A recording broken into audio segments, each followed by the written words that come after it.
We start today's lecture with retention of Kshuddha, that is retention of hunger. Now, hunger is actually not a physical way. If you understand hunger, what happens is you don't eat, then there is around 2 to 3 teaspoonful of sugar in your blood. This blood sugar is utilized slowly and steadily for your basal metabolic activities. What are your basal metabolic activities? Is activities which are not controllable. That is breathing, maybe peristalsis, some amount of digestion, heartbeat. These are all activities which never stop. So these are basal metabolic activities. So all these organs require sugar. All these organs require sugar, and that sugar they are taking slowly and steadily from your blood.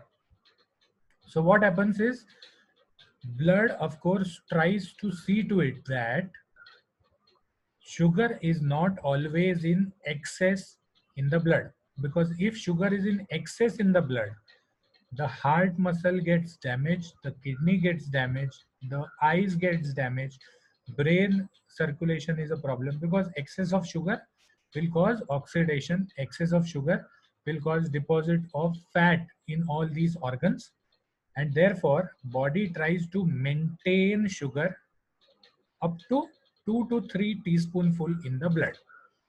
अगर शक्कर ज्यादा हो गई तो उस शक्कर का glycogen में कन्वर्जन हो जाता है, and if the sugar is lesser, then the glycogen gets converted back into sugar.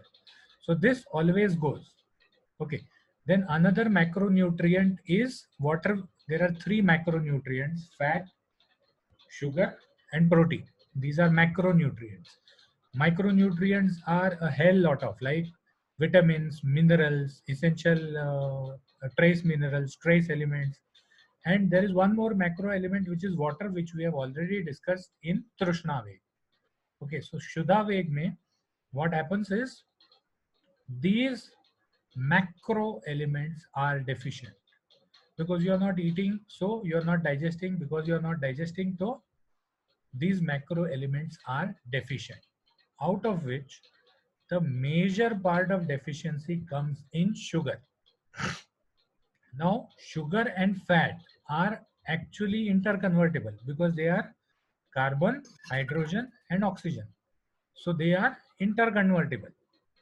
But protein has a nitrogen molecule in itself. It is carbon, hydrogen, oxygen, and nitrogen. So protein has to be stored in the body, and that is why protein का storage कहाँ होता है? In your muscles. So muscles are actually protein stores of the body. Muscles are actually protein stores of the body, and that is why when you don't eat lot of protein, you start muscle wasting. Wasting means muscle धीरे धीरे कम होते जाते हैं. So muscle wasting, why is muscle wasting happening? Because your body is trying to take the muscle from your biceps or from your thighs and supply it to the parts like the heart muscle or the peristaltic, the digestive system muscles, which require proteins. So muscle breakdown occurs in the muscles, and that same muscle is transformed into or supplied to the heart muscles. So you have a good amount of store of muscles. Now, you also have a good amount of store of sugar. Where is the sugar stored? The sugar is stored in form of glycogen. There are two major areas of storage. One is your liver. The other is your muscles. So muscles also have around 30% of sugar storage of the whole body, and the liver has around 70% of sugar storage of your body. What your liver does is excess whatever sugar comes, sugar is stored in three forms. One is as sugar itself in blood. The next form is a particle or a substance which is neither sugar nor fat, which is known as glycogen. It is neither sugar nor fat, somewhere in between. And the third part is fat. So sugar is stored in three types: sugar, glycogen, and fat. And where the conversion occurs in the fat tissue and the liver tissue. What is getting converted to what? Sugar is getting converted into glycogen and glycogen is getting converted into fat. ठीक है? तो the moment your sugar drops down because you are not eating, the moment your sugar drops down because you are not eating, the glycogen starts getting converted into sugar. और इसीलिए even if we fast for 2 days or 3 days or 5 days, Jain लोगों में तो 20-20, 25-25 दिन fast करते हैं. They don't die because they have ample amount of glycogen which is stored in the body. So usually the storage of glycogen in the body is equivalent to around 3 to 4 days of your sugar requirement. 3 to 4 days of your sugar requirement. तो अगर हमने 4 दिन खाना नहीं खाया तो भी हमको कोई प्रॉब्लम नहीं होने वाला because my glycogen will gets converted into glucose. Now the burning of fat is burned as a separate fuel. So the moment you stop eating, what happens is your fat also gets start converting, but that is only after your glycogen is over. पूरा glycogen जब खत्म हो जाता है तब fat burning चालू हो जाता है and fat gets converted into ketones. So just as glycogen gets converted into sugar, fat gets converted into ketones. और ये ketones will help the body supplement और कॉम्प्लीमेंट जो भी शुगर के वजह से चल रहा है वो कीटोन्स पे चलना चालू हो जाएगा. ठीक है. So this is known as normal ketosis of the body. So that is why your body has fat which is stored which can help you out for around 20 to 25 days. इसीलिए अगर मैंने खाना पीना छोड़ दिया, पीना नहीं मतलब पानी तो पीना पड़ेगा, बट खाना अगर मैंने छोड़ दिया तो again easily survive for 20-25 days. ठीक है. Then why hunger? फिर भूख क्यों लगती है? अगर मेरे शरीर में 25 दिन चलाऊं इतना सब है तो फिर भूख क्यों लगती है? भूख इसलिए लगती है बिकॉज अगर मेरे पास पैसा है और कोई चोर मेरे बॉडी मतलब मेरे घर से पैसा चुरा के लेके जा रहा है तो I will try to resist. मैं चिल्लाने का कोशिश करूंगा, उसका पाँव पकड़ने का कोशिश करूंगा, कपड़ा फाड़ने का कोशिश करूंगा, 2 लात घूसे मारने का कोशिश करूंगा. मतलब अगर उसके हाथ में बंदूक है तो शायद नहीं भी करूंगा, बट कोशिश तो मैं करने वाला हूँ कुछ ना कुछ नहीं तो कुछ छुपाने का कोशिश कर दूंगा. तो similarly the moment your body senses that अरे भाई ये तो खाना ही नहीं खा रहा है, तब वो भूख लगाती है. तो भूख has nothing to do with an empty stomach. मतलब पेट खाली होने के बाद भूख लगती है, ये धारणा जो है वो गलत है. पेट खाली होने के बाद भूख नहीं लगती. जैसे ही हमारा शुगर लेवल्स ड्रॉप हो जाता है, जैसे ही हमारा इंसुलिन लेवल्स बढ़ जाता है जिसकी वजह से शुगर लेवल ड्रॉप हो जाता है, तब भूख लगती है. ठीक है. एंड भूख इज एसोसिएटेड विद 2 हार्मोन्स, one is insulin and one is ghrelin, GHRELIN. शायद फिजियोलॉजी में नहीं आएगा ये because this is the latest discovery. तो food is associated, the hunger is associated with ghrelin, GHRELIN. So elevated hunger levels or elevated ghrelin levels will cause hunger. If you are not taking food, then what happens? The ghrelin level starts dropping. इसीलिए एक दिन मैंने नहीं खाना खाया तो कल मुझे कम भूख लगेगी. मैंने 2 दिन खाना नहीं खाया तो परसों और कम भूख लगेगी because the ghrelin levels start dropping. उसको भी समझ में आ जाता है ये पागल हो गया भाई. ठीक है. तो once the ghrelin level starts dropping, खाना भूख नहीं लगती, खाना नहीं जाता. एंड खाना नहीं जाता तो क्या हो जाता है? शुगर लेवल्स कम होना चालू हो जाता है, फैट बर्न होना चालू हो जाता है. At the same time because proteins are also not going, your muscle wasting starts. Muscle भी कम होना चालू हो जाता है. तो फिर क्या हो जाता है? Slowly and steadily because your fat is going away and your muscles are going away, you start developing कार्श मतलब कृशता, पतला होना चालू हो जाते हैं. Because your sugar, because fat metabolism is sugar metabolism continuously होता रहता है, लेकिन fat metabolism is in spurts. Spurts मतलब अरे खत्म हो गया, खत्म हो गया, अरे और बनाओ बनाओ बनाओ. It is not a continuous process, it is in sprouts. एक साथ बहुत सारा फैट डिसॉल्व हो जाता है. तो इसीलिए sometimes you will get dizziness, भ्रम, क्योंकि शुगर भी नहीं है, फैट भी नहीं है कुछ समय के लिए, तो कीटोन्स भी नहीं है, मतलब फैट मतलब कीटोन्स नहीं है, तो यू विल गेट भ्रम. अरुचि, खाना खाने की इच्छा नहीं होती. क्यों नहीं होती? उसका रीजन ये है ग्रेलिन लेवल स्टार्ट्स ड्रॉपिंग. तो कल से आज, आज से कल, अगर मैं क्षुधा वेग को मतलब अवरोध कर लूं, तो मेरी भूख कम कम होते जाती है. खाना देख के मुझे इच्छा नहीं होती खाने की, क्योंकि अग्निमंद है. अंग भंग मतलब शरीर में अलग अलग जगहों पर जहां मसल्स काम करने, माई मसल इज गेटिंग वेस्टेड, मेरा मसल पतला हो रहा है, कम हो रहा है, और अगर मैं उस मसल से काम करवाने का कोशिश करूं, तो I will have body pain. At the same time pain in abdomen, because मेरा जो एसिड है पेट में, that is going to come, and that is going to, because खाना नहीं है, तो it is going to start digesting. What it will digest? Abdominal internal wall, GI tract का इंटरनल वॉल डाइजेस्ट करना चालू करेगा. तो इसीलिए पेन इन एब्डोमेन चालू हो जाता है. बहुत लोगों को हंगर पैंग्स भी आते हैं. हंगर पैंग्स मतलब भूख सहन नहीं होती, अचानक से पेट में बटरफ्लाइज इन योर स्टमक बोलते हैं उसको, या पेट में चूहे दौड़ रहे हैं या कौवे चिल्ला रहे हैं. तो that is nothing but abdominal pain, slide abdominal pain. So retention of क्षुधा से ये सब चीजें आती हैं. ये जो फोटो है, ये सेम टू सेम मेरा एक एमबीए में चेतन देशमुख नाम का दोस्त था, उसके जैसे दिखने वाला आदमी का फोटो है, इसीलिए मैंने लिया है. ओके, तो ट्रीटमेंट. अब खाने का वेग का अवरोध करेंगे तो ट्रीटमेंट क्या होगा? खाना होगा भाई. लेकिन खाना जो है वो एक साथ बहुत सारा नहीं देना. लघु, उष्ण और स्निग्ध भोजन देना. लघु मतलब पचने में हल्का, इतना ही जितना मेरी अग्नि डाइजेस्ट कर सके. उष्ण मतलब गरम. गरम क्यों? बिकॉज उष्ण गुण जो है वात को कम करता है, पेरिस्टालसिस को नॉर्मलाइज कर देता है. तो इसीलिए रेगुलर खाना भी हमको खाना चाहिए, वो उष्ण खाना होना चाहिए. अगर हम ठंडा खाना खाते हैं तो हमको ज्यादा खाना जाता नहीं है, लेकिन अगर किसने उष्ण हलवा दे दिया बादाम का, बाप रे बाप, 4-5 कटोरियां चट कर जाऊंगा. लेकिन वही अगर ठंडा दिया तो शायद 1-2.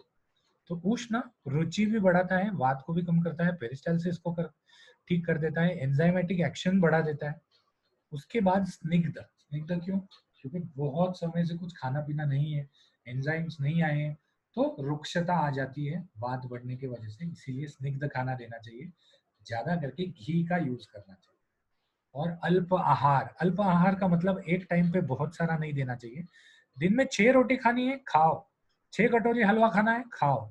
लेकिन एक टाइम पे आधा से 1 कटोरी, भले 6 बार खाओ, ठीक है. तो इससे क्या हो जाता है, एक टाइम अग्नि पे प्रेशर नहीं आता, अग्नि संदुक्षित हो जाती है, धीरे धीरे बढ़ना चालू हो जाती है.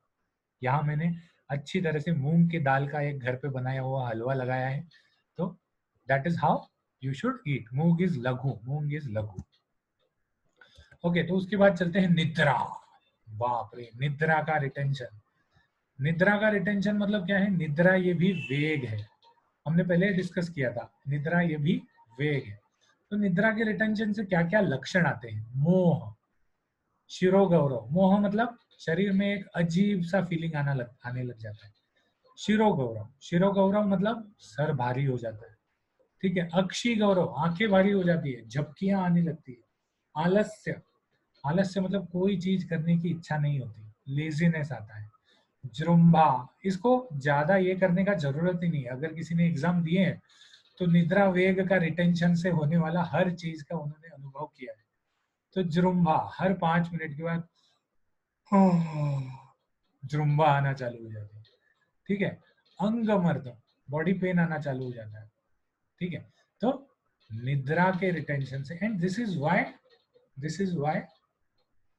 This is because what happens during निद्रा. निद्रा के टाइम पे बॉडी में all that is damaged is repaired. The repairing metabolism goes during निद्रा.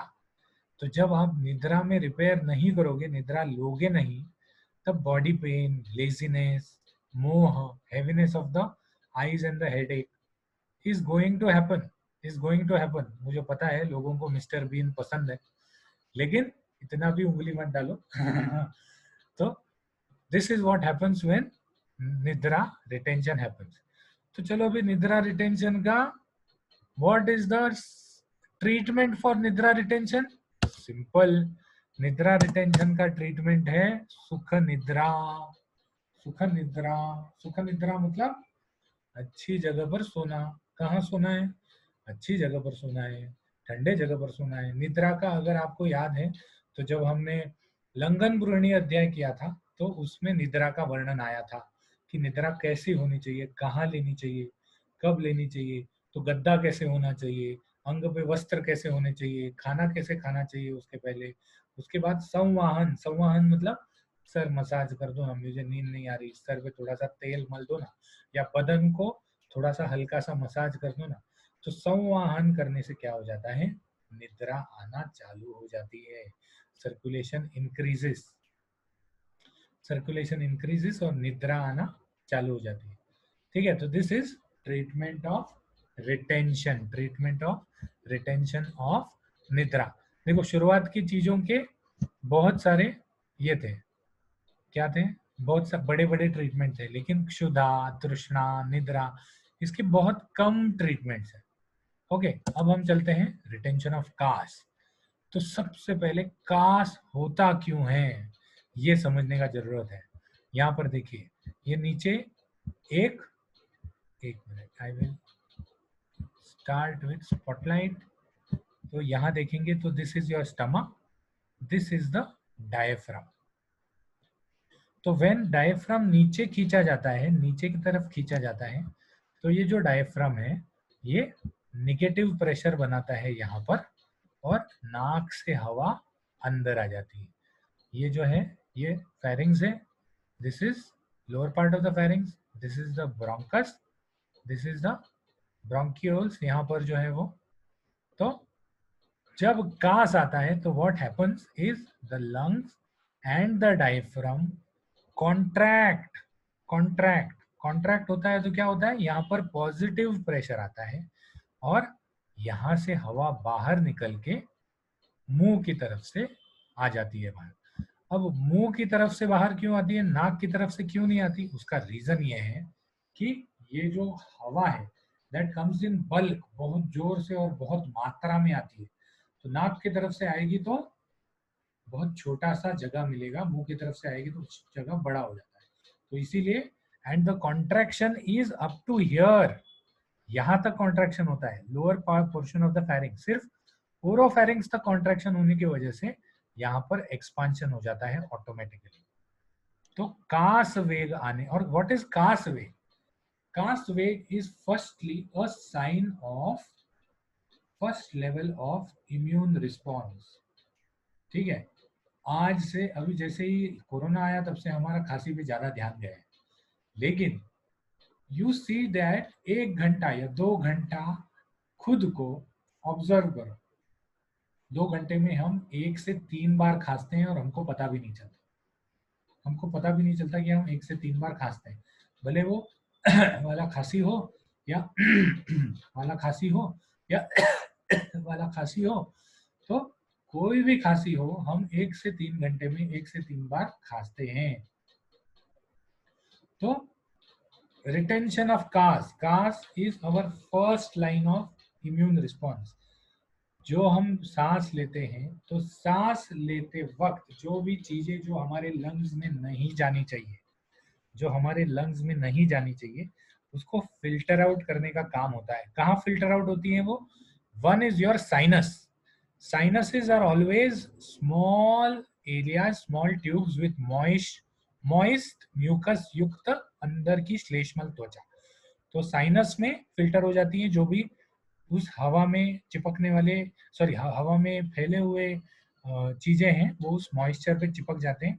The next thing is your bronchus. Bronchus में क्या होता है, बहुत सारी सीलिया होती है। Cilia is long hair like structures जो हवा में फैले हुई चीज को फिल्टर करती है। तो ये जो सीलिया है, this cilia is also acting in the upward direction during the कास, अपवर्ड डायरेक्शन ड्यूरिंग द कास। तो कास वेग का अवरोध करना एक्चुअली ठीक नहीं है, because it is for your own benefit. कास वेग का अवरोध करने से क्या हो जाता है, अंदर का जो सिस्टम है वो इरिटेट हो जाता है कि भाई मैं तो कुछ बाहर डालने का कोशिश कर रहा हूँ, ये आदमी खांसता क्यों नहीं है, तो इरिटेट हो जाता है और कफ बढ़ जाता है, कास वृद्धि आ जाती है, वो और जोर से कास मतलब खांसने का कोशिश करते हैं। फिर because there is a lot of contraction, because there is a lot of contraction, तो सांस अंदर ले नहीं लिए जा सकती, सांस अंदर ज्यादा नहीं ले जा रही, तो इसका मतलब ब्रेथलेस भी हो जाता है आदमी, श्वास भी लगता है। अरुचि एनोरेक्सिया बिकॉज इज इरिटेटेड। शोष ट्यूबरकुलोसिस, अब शोष क्यों होता है, सिर्फ बॉम्बे बॉम्बे में पकड़ेंगे, सिर्फ बॉम्बे बॉम्बे में पकड़ेंगे तो every fist full of air, एक मुट्ठी हवा में 32 टीबी के जंतु हैं।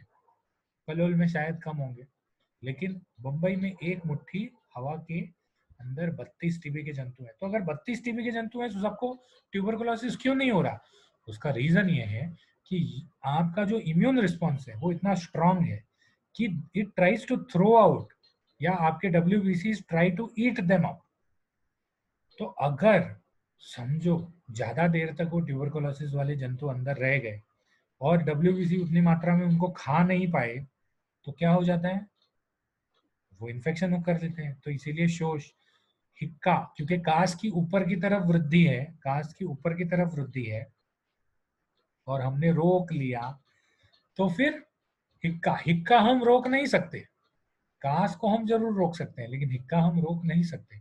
हिक्का को हम सिर्फ मुंह बंद करके आवाज कम कर सकते हैं, बाकी नीचे से तो होने ही वाला है। अगर मुंह खुला रहेगा तो ज्यादा बड़ा आवाज आएगा, मुंह खुला नहीं रहेगा तो थोड़ा सा आवाज आएगा। तो हिक्का को हम ज्यादा ज्यादा रोक नहीं सकते, थोड़ा सा कुछ आवाज कम कर सकते हैं। तो हिक्का भी आ सकता है क्योंकि वात ज्यादा जोर से ऊपर की तरफ चढ़ना चालू कर देती है। साथ में हृदय रोग, अब हृदय रोग का एक्चुअली कोई एक्सप्लेनेशन है नहीं, लेकिन कास रोग को ज्यादा देर तक हम अगर रोक के रखें तो चेस्ट में प्रेशर बढ़ जाता है। चेस्ट में प्रेशर बढ़ जाने की वजह से हार्ट की तरफ आने वाली सर्कुलेटरी सिस्टम और हार्ट से जाने वाली सर्कुलेटरी सिस्टम, इन दोनों पे प्रेशर आता है। तो शायद हार्ट डिजीज होता होगा, but there is no clinical correlation, clinical कोई कोरिलेशन होता नहीं। तो अब कास की चिकित्सा में क्या करना है, सिंपल है, कास नाशक चिकित्सा करना है। अब यहाँ पर कॉफलेट की बोतल का मैंने बहुत अच्छा पिक्चर देखा, इसलिए मैंने डाल दिया। आई एम नॉट प्रमोटिंग कॉफलेट, कॉफलेट जैसे बहुत सारे ये हैं कफ सिरप्स हैं जो आप यूज कर सकते हो। कास नाशक चिकित्सा, अगर आप चरक के 6वें अध्याय में जाओगे तो वहां पर कासग्न गण दिया हुआ है, जिसमें वासा है, पुष्कर मूल है। तो कासग्न गण सबसे इजी हमारे घर में रहने वाला शुंठी या अदरक, तुलसी और शहद, अदरक तुलसी शहद, ये तीनों का मिश्रण भी अगर आपने दे दिया तो वो भी थोड़ी मात्रा में कासग्न होता है। ठीक है, तो दादी माँ की पोटली से, तो कासग्न चिकित्सा करने को बोला गया है कास के इसमें। अब श्रम श्वास, श्रम श्वास मतलब दम लगना, हम भाग के आते हैं, हम भाग के आते हैं और हमको दम लग जाता है। Hello sir. हाँ बोलो। हेलो, किसी को कुछ कहना है? नहीं, ओके। तो चलो, बिकॉज वी हैव स्टॉप्ड, हम